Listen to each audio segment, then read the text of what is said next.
con esta parte de cinemática. Recuerden que está la guía, ¿verdad?, que deben entregar el lunes de estos últimos temas, ¿verdad?, de cantidad de movimiento y colisiones, ¿verdad?, y centro de masa. Así que pues espero que vayan trabajando en eso. Y bueno, vamos bien de tiempo. Mañana no tendríamos clases, ¿verdad? Así que pues tomen nota de eso, ¿verdad? Mañana no tendríamos clases.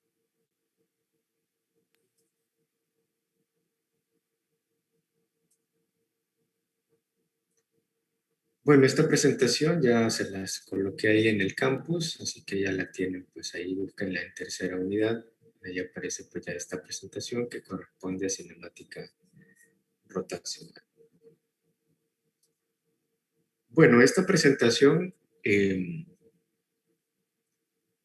contiene, pues, como dice su nombre, la parte de cinemática rotacional. O sea, es definir lo que es velocidad angular, aceleración angular, lo que es desplazamiento angular, las ecuaciones de cinemática para un movimiento rotacional, así como teníamos ecuaciones de cinemática para un movimiento traslacional, como mirábamos al inicio del periodo, pues ahora vamos a ver todo eso para un movimiento rotacional.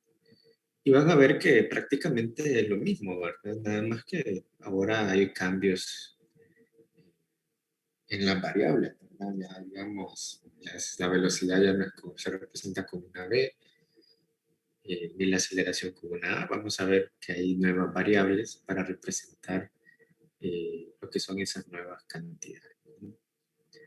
Bueno,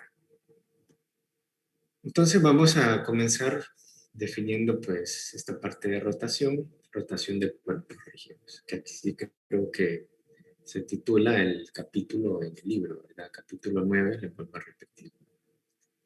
Entonces, si se fijan, pues nos habla aquí tenemos varias figuras, ¿verdad? Tenemos aquí una fotografía de una montaña rusa, el planeta Tierra, ¿verdad? En su rotación, el volante, ¿verdad? De un auto, ¿verdad?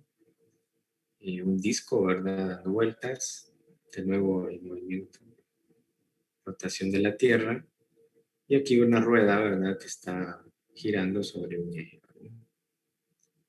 Entonces lo que nos preguntan aquí, ¿qué tienen en común los movimientos de un disco compacto, una rueda de la fortuna, una sierra circular y un ventilador de techo?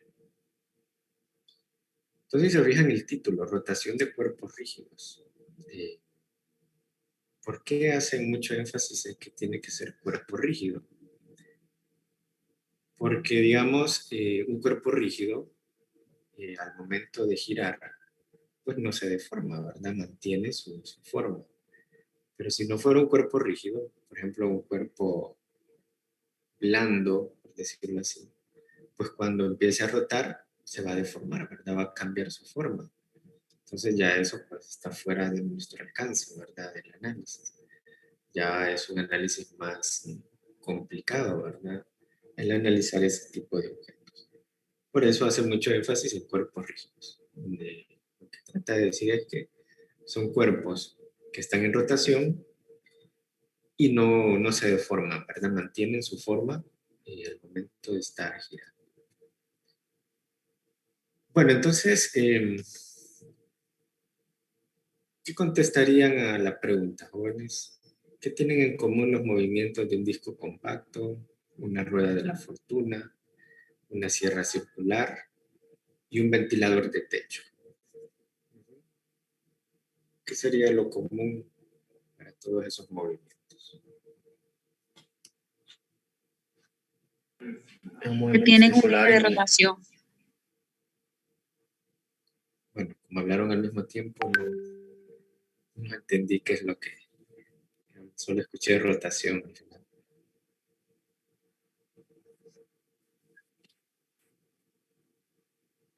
Ah, ok. Sí. Sí, si se fijan, ¿verdad? Todos los objetos que se mencionan y se ven ahí en la figura, hay un eje, ¿verdad? Y también, no sé si logré escuchar hasta el fondo ahí el compañero que mencionaba, creo que tenían una velocidad, no sé si eso fue lo que escuché. Tenía un movimiento circular uniforme. Ajá, el movimiento ahí circular, ¿verdad?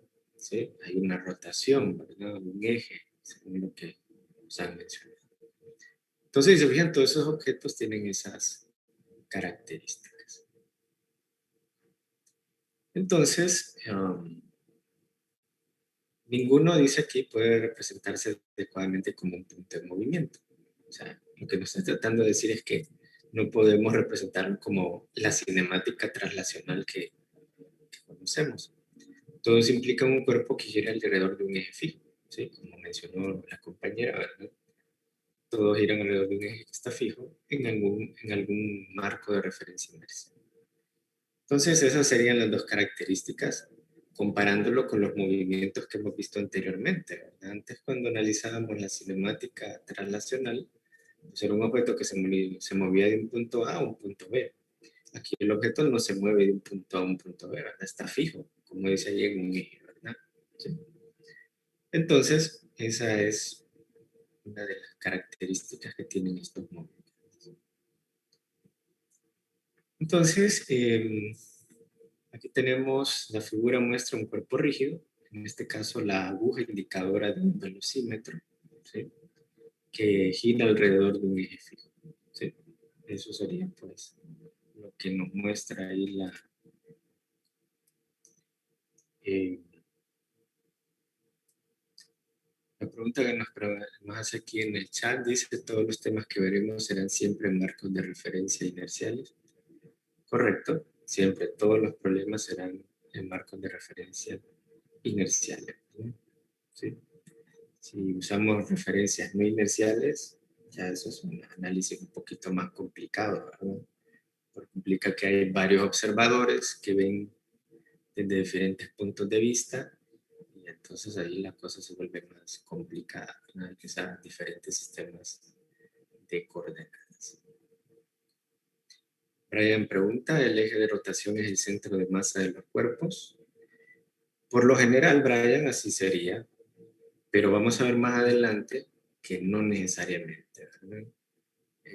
Creo que en este capítulo sí podemos decir que el centro de rotación siempre será el centro de masa, pero más adelante podemos ver que el eje de rotación puede cambiar, no necesariamente el centro de masa, sino que un punto diferente. Pero eso lo vamos a ver cuando veamos energía de rotación, cuando veremos momento de inercia.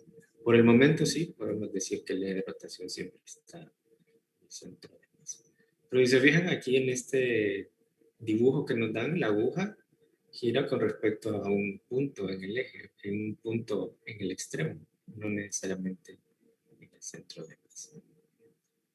Bueno, entonces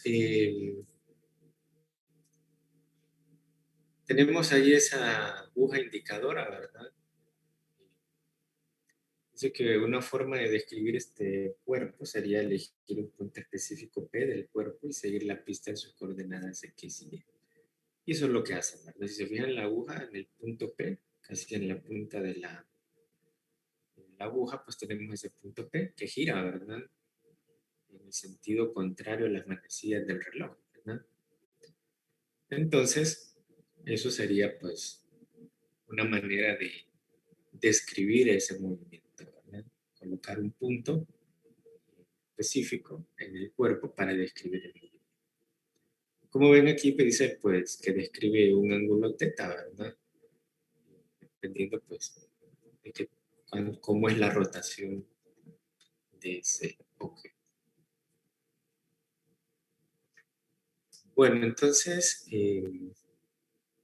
los ángulos los vamos a medir en radianes, ¿sí? Esas son las unidades que vamos a usar en esta parte. ¿Cuál es la definición de un radián? Pues un radián es el ángulo aquel que se subtiende, ¿verdad? Eh, en el cual el radio coincide exactamente con el arco subtendido, ¿verdad? ¿Sí? Entonces, cuando tenemos esa condición de que el radio, bueno, que el arco tiene la misma longitud que el radio, como ven aquí, entonces el ángulo que subtiende es un radio. Esa es la definición de lo que es un radio. Y el ángulo θ en radianes es la razón entre la longitud del arco y el radio, ¿verdad? Como ven aquí, θ es igual al arco entre el radio, o el arco es igual al radio por el ángulo. Esa sería pues una ecuación sencillita, pero bastante importante que vamos a estar utilizando a lo largo de esta parte. Como se muestra en la figura, un radián es el ángulo subtendido en el centro del círculo por un arco cuya longitud es igual al radio del círculo, lo que acabamos de mencionar. Y en la figura B, el ángulo θ es subtendido por un arco de longitud S en un círculo de radio R. El valor de θ en radianes es igual a S entre R, que acabamos de mencionar, ¿no? Bueno. Aquí nos dan los sentidos de rotación. Cuando vamos en sentido antihorario, lo toman positivo, y cuando vamos en sentido horario, cuando me refiero a horario, me refiero en el sentido de las manecillas del reloj, ¿no? Entonces, cuando vamos en el sentido de las manecillas del reloj, lo toman negativo. Y cuando vamos en contra de las manecillas del reloj, se toma como un ángulo, un desplazamiento angular positivo. Entonces, para que vayan teniendo en cuenta esos detalles. Entonces, cuando tenemos un cambio de posición de un objeto que va rotando de un punto 1 a un punto 2, a eso le llamamos un desplazamiento angular. El desplazamiento angular es delta θ, que sería el ángulo final menos el ángulo inicial. Como vemos aquí, el punto 1 está en un ángulo θ1, el punto 2 en un tiempo 2, un ángulo θ2. Entonces, el desplazamiento angular es el cambio de esos ángulos, ¿verdad? Y le llamamos desplazamiento angular. Que esto sería la analogía de desplazamiento, ¿verdad? Que mirábamos en cinemática en la primera unidad. Y tenemos la definición de velocidad angular, que se fijan es el desplazamiento angular entre el tiempo. ¿Sí? Si recordamos de velocidad en cinemática translacional, era el desplazamiento entre el tiempo. Si se fijan es el mismo concepto, ¿verdad? Nada más que ahora con otras variables. Y las unidades pues serían radianes por segundo, ¿verdad? ¿Sí? El desplazamiento angular se mide en radianes y el tiempo en segundos. Y la velocidad instantánea, si se recuerdan, será con el concepto de derivada, ¿verdad? ¿Sí? Cuando el límite de delta t tiende a cero, de delta t entre delta t, perdón, delta θ entre delta t, perdón. Y eso pues sabemos que es el concepto de derivada. Entonces la velocidad instantánea, velocidad angular instantánea es la derivada del desplazamiento con respecto al tiempo.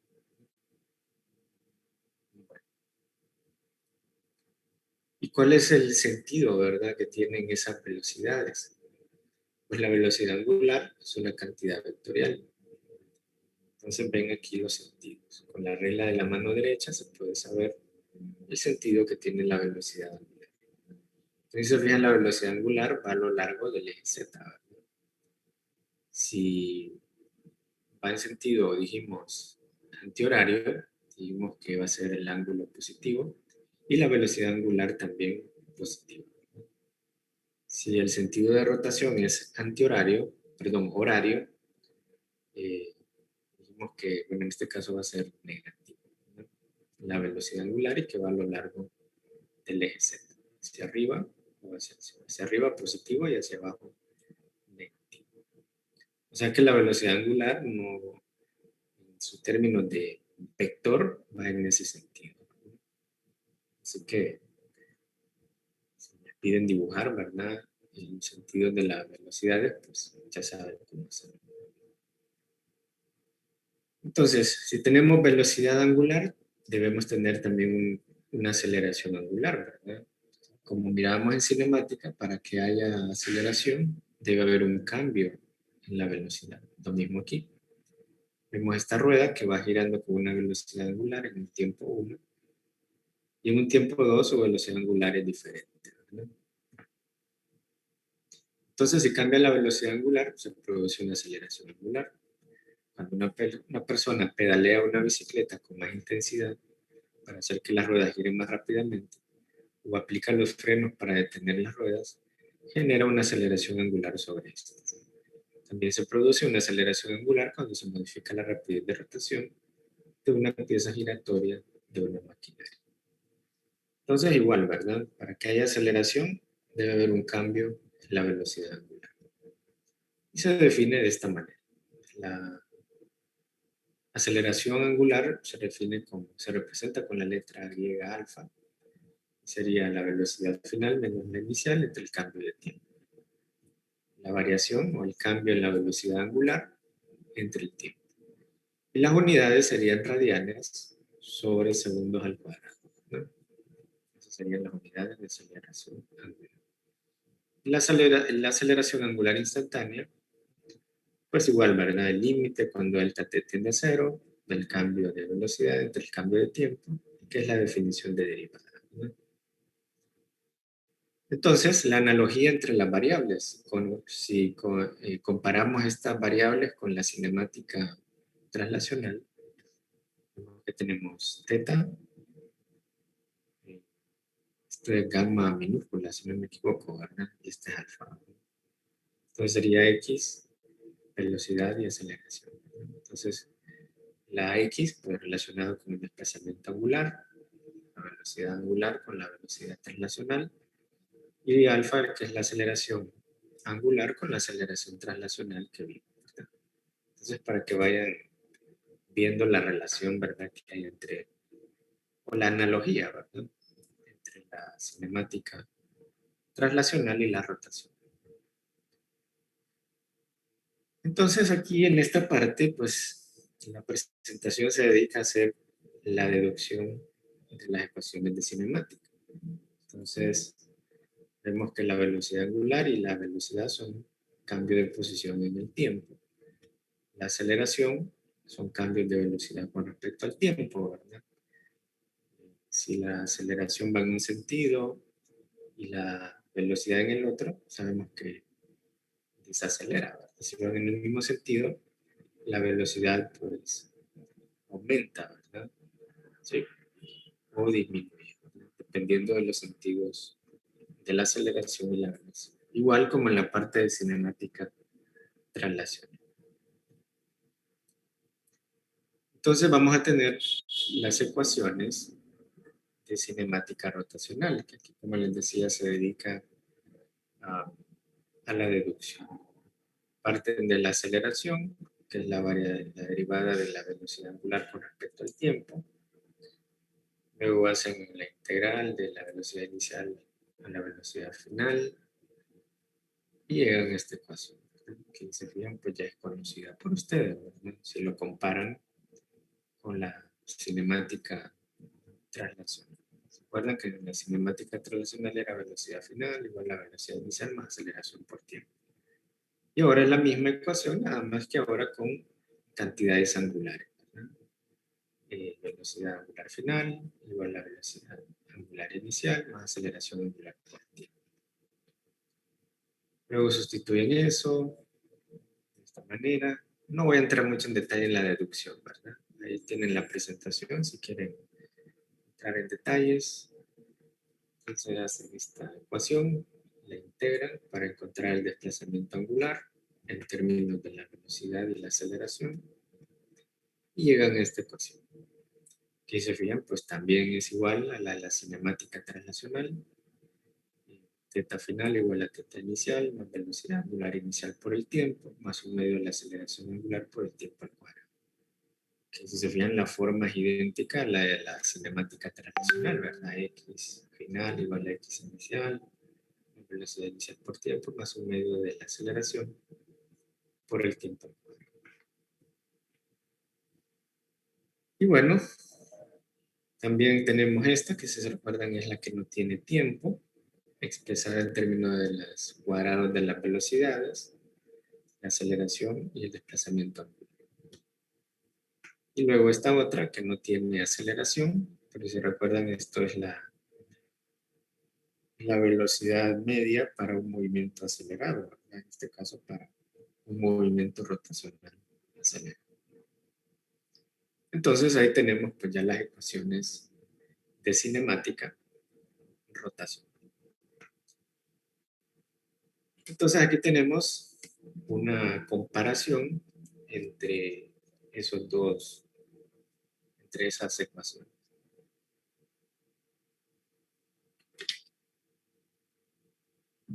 Entonces tenemos las ecuaciones cinemáticas para el movimiento rotacional y traslacional bajo aceleración constante. Entonces estas de traslacional son las que conocimos en la primera unidad, ¿verdad?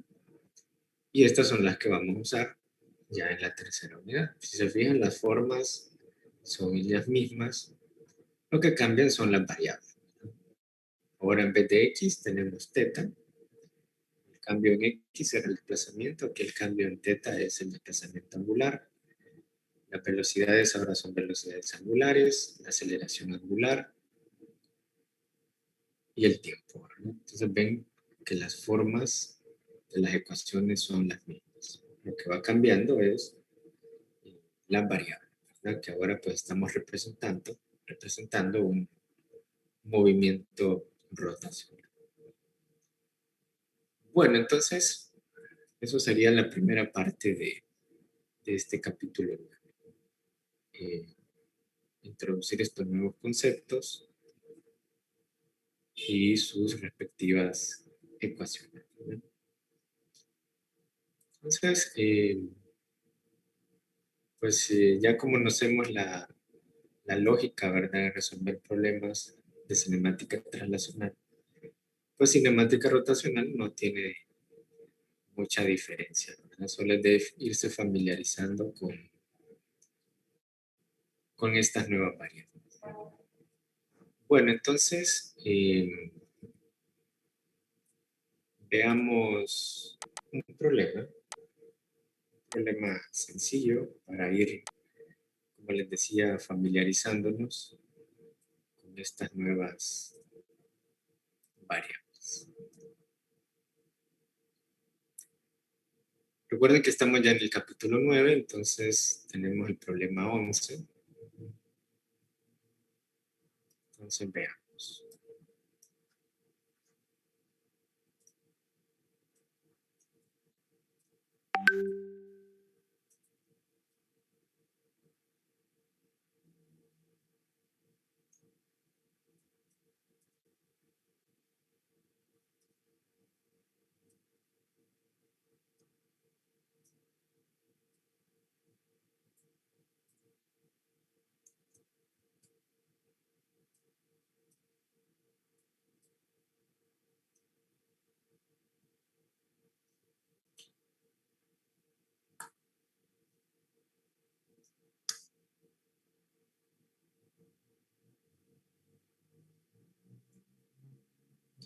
Bueno, el problema 11 nos habla de las aspas de una licuadora que giran con aceleración angular constante de 1.5 radianes por segundo al cuadrado. Inciso A, ¿cuánto tiempo tarda en alcanzar una velocidad angular de 36 radianes por segundo partiendo del reposo? Inciso B, ¿cuántas revoluciones giran las aspas en ese tiempo? Bueno, si comenzamos con los datos, nos dan la aceleración angular, que es 1.5, ¿verdad? Radianes por segundo al cuadrado. El inciso A, nos preguntan por el tiempo, ¿verdad? Tarda en alcanzar una velocidad angular final de 36 radianes por segundo, partiendo del reposo, ¿verdad?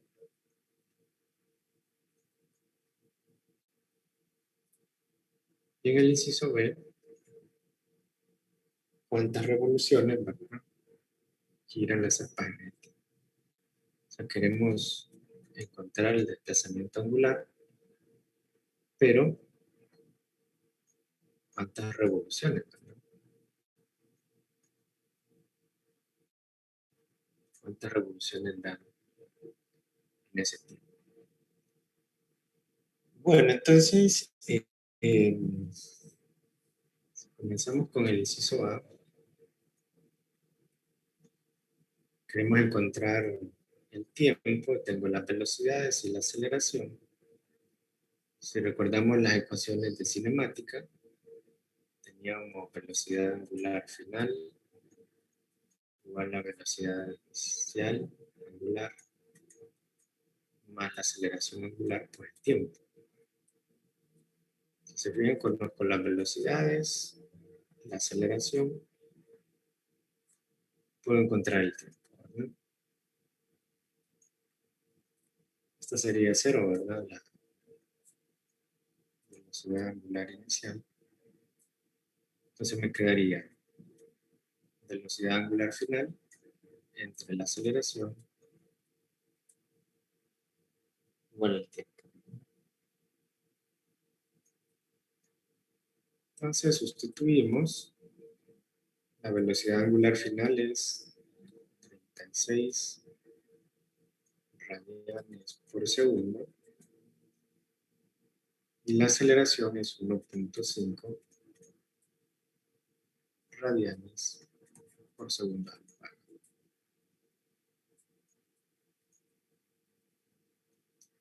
Entonces el tiempo, ¿a qué sería? 24 segundos. Okay.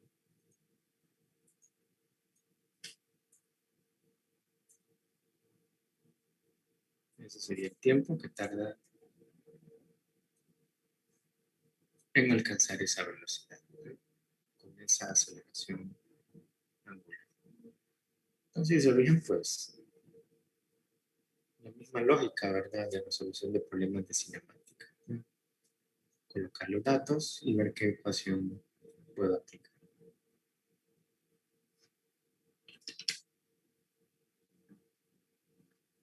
Bueno, para el inciso B, pues nos piden las revoluciones. Para las revoluciones primero tengo que encontrar el desplazamiento angular, ¿verdad?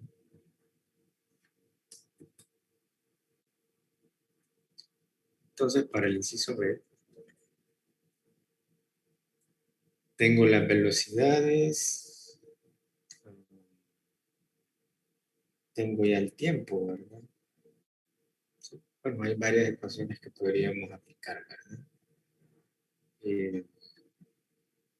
Por ejemplo, teta menos teta inicial es igual a velocidad inicial por el tiempo más un medio de la aceleración, ¿verdad?, angular por el tiempo al cuadrado.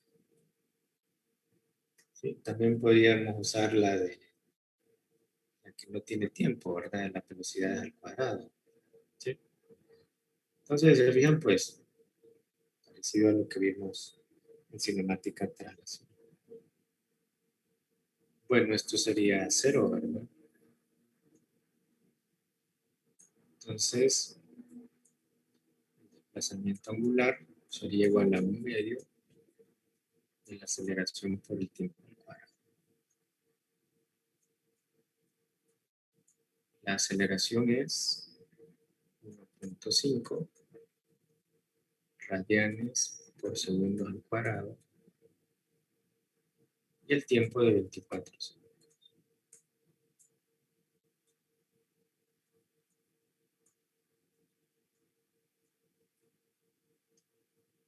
¿Y eso cuánto es?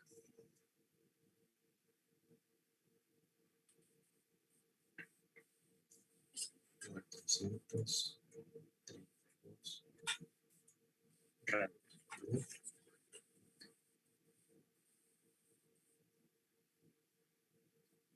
Bueno, entonces ya encontramos el desplazamiento angular. Pero lo que pide el problema son las revoluciones, ¿verdad? ¿Sí? Entonces, una revolución es una vuelta completa, ¿verdad? ¿Sí?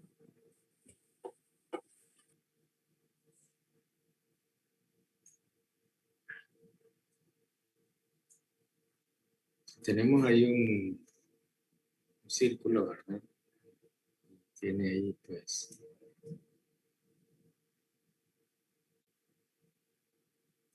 cierto radio, ¿verdad? Y esto está dando vueltas, está rotando. Pues una revolución es una vuelta completa. ¿Y una revolución a cuánto equivale en radianes, jóvenes? 6.28. Disculpe, no le escuché. 6.28. Ujú. Correcto. Que si lo expresamos en términos de pi, eso sería 2 pi radianes, ¿verdad? Sí, lo que mencionó el compañero, ¿verdad? Ya en decimales, ¿verdad? Entonces, teniendo esta conversión, pues puedo encontrar el número de revoluciones, ¿verdad? Entonces sabemos que una revolución equivale a 2 pi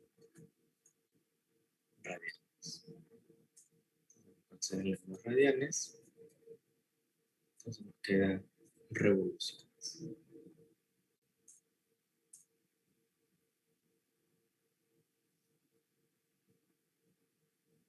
Entonces,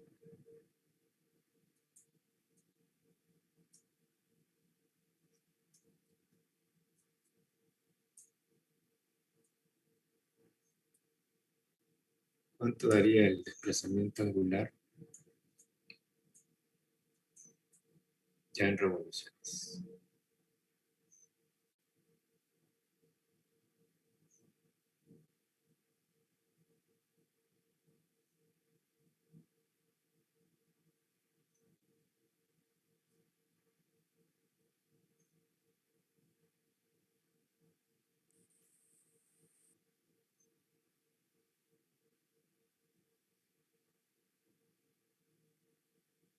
Sesenta y ocho punto setenta y cinco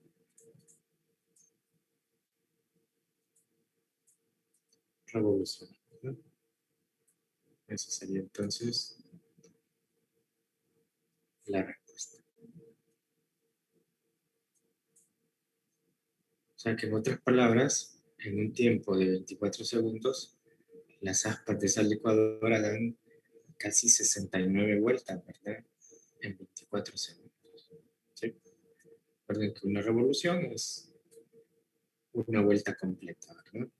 Es un movimiento circular o revolución. Bueno, entonces hemos hecho este problema.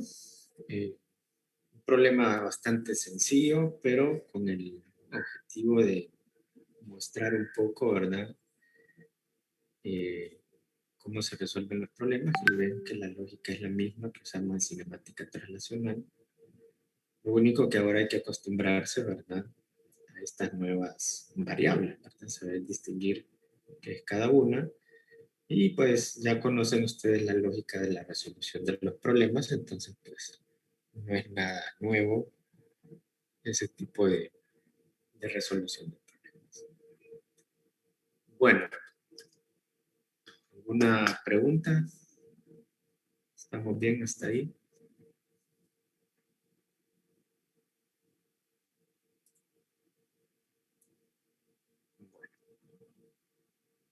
Entonces esto sería como la introducción, ¿verdad? Este capítulo 9 de cinemática rotacional.